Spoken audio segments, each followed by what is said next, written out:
Hello সবাইকে, good morning. আজকে আবারও একটি নতুন দিন শুরু করছি তোমাদেরকে সঙ্গে নিয়ে। আশা করছি তোমরা সকলে খুব ভালো আছো আর আমরাও বেশ ভালো আছি।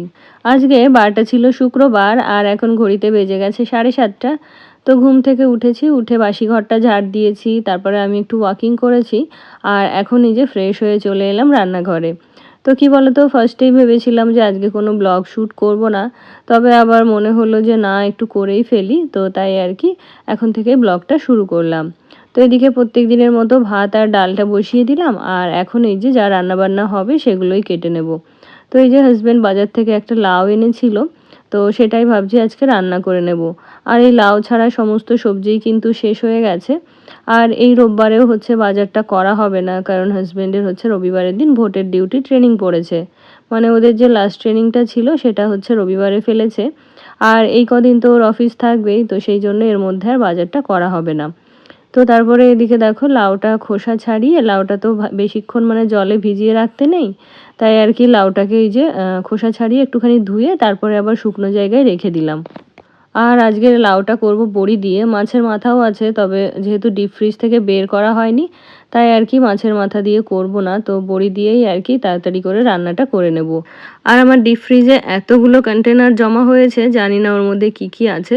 তো একদিন সময় করে খুলে ওগুলো দেখতে হবে। যেগুলো রান্না করার তো সেগুলো রেখে দেবো, আর যেগুলো আর খাবো না সেগুলোকে হচ্ছে ফেলে দেবো। ওই যে বললাম না, কয়েক রকমের মাছও রয়েছে, তো এর মধ্যে শ্বশুরমশাই একদিন রুই মাছ কিনে দিয়ে গেছে। তো আমার যেহেতু রান্নাবান্না হয়ে গেছিলো, তাই আর কি হচ্ছে সেই মাছটাকে সেইভাবেই হচ্ছে ডিপ ফ্রিজে রেখে দিয়েছি। তো সেটাকেও একদিন রান্না করতে হবে। তো তারপরে দেখো এদিকে হচ্ছে বড়িগুলোকে ভেজে তুলে নিয়েছি। আর এদিকে তেলের মধ্যে একটু জিরের সঙ্গে যে আদা গ্রেট করে দেব, সেই আদাটা তো কিছুতেই খুঁজে পেলাম না। তো ওইটুকুই আদা ছিল অবশিষ্ট, আর কিন্তু ঘরে কোথাও আমার আদা নেই। তো তারপরে এই যে লাউটাকে যেই কড়াইয়ের মধ্যে দিয়ে দিলাম, তখনই আবার চোখে পড়ে গেল সেই আদার টুকরোটা। তো তারপরে এর মধ্যেই আর কি একটুখানি আদা গ্রেট করে দিয়ে লাউটাকে দিয়ে এই যে বেসিক যে মশলাটা, যেমন ওই যে লঙ্কা গুঁড়ো, তারপর হলুদ গুঁড়ো, জিরে গুঁড়ো, সেগুলো দিয়ে এই বড়িটাও একসঙ্গে দিয়ে দিলাম। ওই যে তোমাদেরকে বলছিলাম না যে এবারের বড়িগুলো ভীষণ শক্ত হয়েছে, তো ফার্স্টের দিকেই না দিলে না বড়িগুলো সেদ্ধ হতে চায় না। তো তারপরে এদিকে দেখো ডালটাও ফোড়ন দিয়ে নিয়েছি, আর আজকের ডালটাও করেছিলাম আম দিয়ে। তো এদিকে দেখো লাউটাও ভালো করে সেদ্ধ হয়ে গেছে। তো লাউটাকে আর একটুখানি ঝোলটা শুকিয়ে নামিয়ে নেব, আর এদিকে হচ্ছে ডালটাকেও নামিয়ে নিলাম। তো অন্যান্য দিন বাজারের দিন হাজবেন্ড যতটুকু করে আদা নিয়ে আসে, এই লাস্টের দিন বাজারের দিন দেখলাম একটু কম করেই এনেছে। তো সেটুকু দিয়েই হচ্ছে সারা সপ্তাহ যাবে না। তো যেটুকু ছিল আজকেই তো শেষ হয়ে গেল, আর বাকি দিনগুলো যে কিভাবে কাটবে জানি না। বাড়িতে সবজিওয়ালা আসে, তবে তাদের থেকে আমি নিই না, কারণ তারা অনেক বেশি দাম নিয়ে নেয়। তো হাজব্যান্ড যখন বাজার থেকে সবজি আনে, দেখি অল্প কিছু টাকার মধ্যে অনেক কিছু বাজার নিয়ে আসে। তবে বাড়িতে যারা সবজি বিক্রি করতে আসে তাদের থেকে যখন কিছু কিনতে যাই, তখন দেখি যে মানে এদিকে টাকার মিটার তো বেড়েই যাচ্ছে, তবে ব্যাগ ভর্তি হচ্ছে না সবজিতে। তো তাই আর কি বাড়ি থেকে আমি সবজি টবজি খুব কমই রাখি। তো এদিকে হাজব্যান্ডকে খাবারটা ধরে দিয়ে এসেছি, আর এখানে আজকে করব একটু ডিমের ঝোল। তো এই যে হচ্ছে কতগুলো ডিম ওদিকে সেদ্ধ করে নিয়েছি এই আলুগুলোর সঙ্গে। আর একটা ডিম দেখলাম একটু ফাটা ছিল, তো সেটাকে তো সেদ্ধ করা যাবে না, তাই আর কি এগুলোকে মানে ফাটা ডিমটাকে অমলেট করে নিয়েছি। আর এদিকে হচ্ছে আলু আর ডিমটাকে খুব ভালো করে ভেজে নেব। তো ডিম খুব বেশি নিইনি আজকে, কারণ ছেলের জন্য একটুখানি চিকেন রয়েছে গতকালকের, তো সেটা দিয়েই হচ্ছে ছেলে খাবে, আর আমার জন্য আর হাজব্যান্ডের জন্য এই যে ডিমের ঝোল করে নিচ্ছি। তো আজকের এই যে রান্নাবান্না কিন্তু খুবই শর্টকাটে করছি। তো চলো রান্নাটা করতে করতে তোমাদের কিছু কমেন্ট পড়ে ফেলি। তো আমার গত ভিডিওতে কমেন্ট করেছিল কার্লি টেলস থেকে বোন, তো লিখেছে যে নমিতাদির চুড়িদারটা কেমন লেগেছিল। তো পরের দিন তো নমিতাদিকে আমি জিজ্ঞেস করেছিলাম, তো নমিতাদি বলল যে ওনার তো ভীষণ পছন্দ হয়েইছে, তাছাড়া ওনার হাজব্যান্ডেরও কিন্তু চুড়িদারটা ভীষণ পছন্দ হয়েছে। ওনার হাজব্যান্ড নাকি বলেছে যে আরও যে সমস্ত বাড়ি থেকে নমিতাদিকে গিফট দিয়েছে, তো সব থেকে হচ্ছে এটাই নাকি বেশি ভালো হয়েছে। শুনেও তো ভীষণ ভালো লাগলো, কারণ একটা জিনিস পছন্দ করে এনেছি যার জন্য, তারই যদি পছন্দ না হয় তাহলে তো মনটা একটু খারাপ হতোই। তো নমিতাদিও বলল যে না, খুব পছন্দ হয়েছে। আর আমি প্রথমেই বলেছিলাম যে টাকা নিয়ে নিতে, ওনার পছন্দ মতো কিনে নিতে। তো ওদিকে রান্নাটা তো হচ্ছে, আর এদিকে চলে এলাম ছেলের স্কুল ইউনিফর্ম আয়রন করতে। তো ওই যে বলি না, রান্নাটা আমাকে কমপ্লিটও করতে যায় না, এদিকে মাথা খারাপ করে দিচ্ছে ওর জামা কাপড় রেডি করে দেওয়ার জন্য। তো তরকারিতে ঝোল দিয়ে এসেছি, ঝোলটা ফুটবে আর ততক্ষণে ওর এই যে স্কুল ইউনিফর্মটা আয়রন করে দেব। তো এই যে কবে যে একটু বড় হবে, নিজের কাজগুলো নিজে করতে শিখবে, তাহলে আমার কিছুটা হলেও কাজের চাপটা কম হয়। তারপরে জানো তো সামনের সপ্তাহ থেকেই ওদের আবার হচ্ছে অনলাইন ক্লাস শুরু হচ্ছে। মানে ইলেকশনের জন্য ওদের স্কুলের যে পুল কারগুলো, তারপরে যে বাসগুলো আছে সব কিন্তু নিয়ে নিয়েছে। তো সেই কারণে ওদের কটা দিন মানে ১ সপ্তাহ মতো অনলাইন ক্লাস হবে। তো তখন তো আরও ঝামেলা থাকবে, মানে ফোনটাও তো আমি পাবোই না। তাছাড়া ও ওই যে সারাদিন বাড়িতে থাকবে।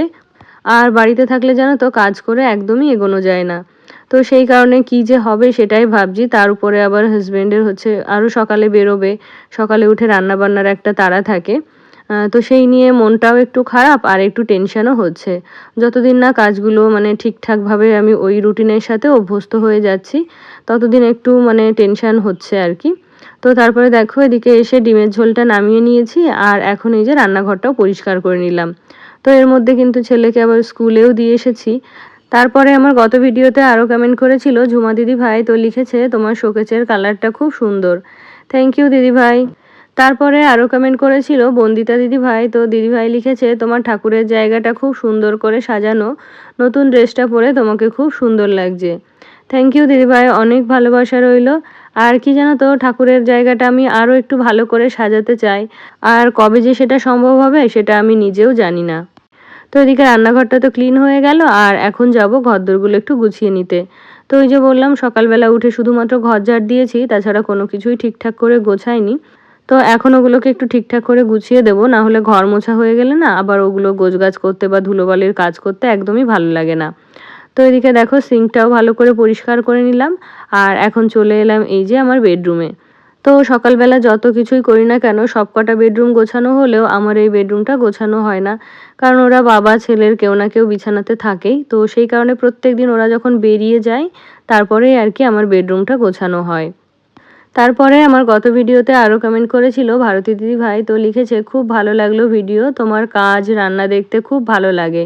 খুব ভালো লাগছে আজকের ড্রেসটা পরে, শুভকামনা রইলো বোন। থ্যাংক ইউ দিদিভাই, তোমার জন্য অনেক ভালোবাসা রইলো। আরও কমেন্ট করেছিল ঝর্ণা এজেন্সি থেকে দিদিভাই, তো লিখেছে খুব ভালো লাগলো ব্লগটা। আমার হাজবেন্ডকেও অনেক অনেক দূর বাইকিং করতে হয় গো, খুব কষ্ট হয় বর্ষাকালে। হ্যাঁ গো দিদিভাই, যাদের এরকম হয় বা বাড়ির কোনো মেম্বার যাদের এরকম যায় তারাই বুঝতে পারে যে কতটা টেনশন হয়। তো এই যে যখন তখন যেখানে সেখানে বৃষ্টি শুরু হয়ে গেলে নেমে হয়তো কোথাও দাঁড়ানোরও জায়গা পায় না। তার উপরে বৃষ্টির সঙ্গে যদি বজ্রপাত থাকে তাহলে তো কোনো কথাই নেই। তো যতক্ষণ না ওদের গন্তব্যে পৌঁছায় ততক্ষণ কিন্তু খুব টেনশন হয়। তো সেই কারণেই সবসময় বলি যে পৌঁছে আগে একটা ফোন করে দিতে, তাহলে হচ্ছে টেনশন ফ্রি হয়ে থাকতে পারি। তো এখন অন্যদিকে একটু অসুবিধা হলে এই টেনশনটা কিন্তু আর থাকবে না। ওই যে ট্রেনে যাবে, তো ট্রেনে তো অতটা ভয়ের কিছু নেই। আর আমার বাবা-মা বা শ্বশুর-শাশুড়ি সবাই সবসময় চিন্তা করতো আর ওকে বকাঝকাও করতো আমার শ্বশুরমশাই। এমনকি আমার বাবা রোজই ফোন করে বলতো যে ওকে বলবে যে হচ্ছে বাইকে না যেতে, ট্রেনে যেতে, অথবা ট্রেন থেকে নেমে যদি ঝামেলা হয় তাহলে একটু টোটো রিজার্ভ করে রাখতে, যাতে করে ওকে রোজ অফিসে দিয়ে আসে নিয়ে আসে। তো ওই যে কার কথা কে শোনে, বাইকে গেলে কি হয় বলো তো ইচ্ছে মতো বেরোতে পারে, আর ওই ট্রেনের জন্য বা টোটোর জন্য যে ওয়েট করতে হয় সেই জিনিসটাও করতে চায় না। তো এতদিনে তো আমাদের কারোর কথাই শুনলো না, তবে ভগবান এখন এমনই কাজ করে দিয়েছে যে ওর আর বাইকে যাওয়াই হবে না। তো তারপরে দেখো এই যে হচ্ছে এই ঘরে চলে এলাম, তো বিছানাটা আগে গুছিয়ে নিলাম আর এখন হচ্ছে এই যে স্টাডি টেবিলটাও একটু গুছিয়ে নেব। তো একদিন যদি এই কাজগুলো না করি তাহলে এগুলোর দিকে কিন্তু আর তাকানোই যায় না, এতটা ধুলো পড়ে। একে তো উপরের ঘর আর রাস্তা দিয়ে যে গাড়ি ঘোড়া চলে সেরকমটাও তো নয়, তবুও যে কোথা থেকে এত ধুলো আসে সেটাই বুঝতে পারি না। তো এই যে একদিন যদি এগুলোকে বাদ দিয়ে রাখি তাহলে কিন্তু এগুলোতে আর হাতই দেওয়া যায় না, এতটাই ধুলোর লেয়ার পড়ে থাকে। তো দেখো ঘড়িতে এখন ওই 11টা 10 মতো বাজছে। আর এরই মধ্যে দেখো আমার সংসারের সমস্ত কাজ বলতে গেলে গোছানো হয়ে গেল।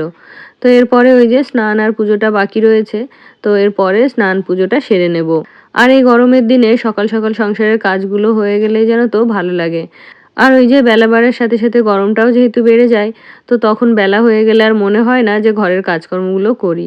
তখন মনে হয় যে একটু ফ্যান চালিয়ে ফ্যানের নিচে বসে থাকি। তো সেই জন্যই আর কি সকালে উঠে একটু তাড়াহুড়ো লেগে যায় বা সকালে একটু আগে আগে আমাকে ঘুম থেকে উঠতে হয়। তবুও কিন্তু এই যে সকালে যেহেতু রান্নাবান্না হয়ে যায়, তো তার কারণেই আর কি আমার সংসারের কাজগুলো তাড়াতাড়ি করে মানে বেলার মধ্যেই গোছানো হয়ে যায়। তো তারপরে এই যে সমস্ত ঘর, সোফা সবকিছু তো গুছিয়ে নিয়েছি। আর এখন এই যে ঘরটাকে আরো একবার করে ঝাড় দিয়ে দিলাম। তো তারপরে নমিতাদি এসেও কাজ করে দিয়ে চলে গেছে। আর এখন আমি এই যে স্নান সেরে ঠাকুর ঘরে চলে এলাম।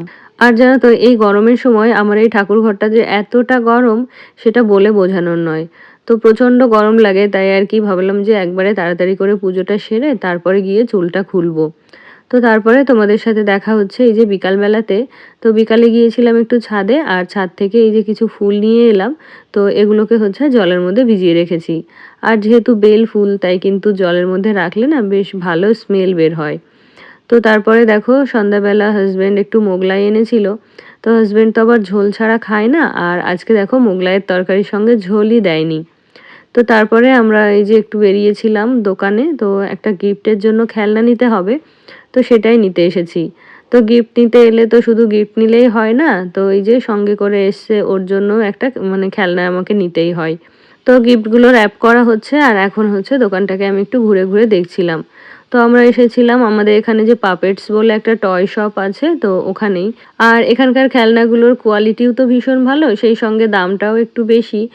তো দাম বেশি হলেও কোনো অসুবিধা নেই, তবে খেলনাগুলো ভীষণ ভালো। আর খেলনা যে প্লাস্টিকগুলো দিয়ে তৈরি সেই প্লাস্টিকগুলো কিন্তু ভীষণ ভালো।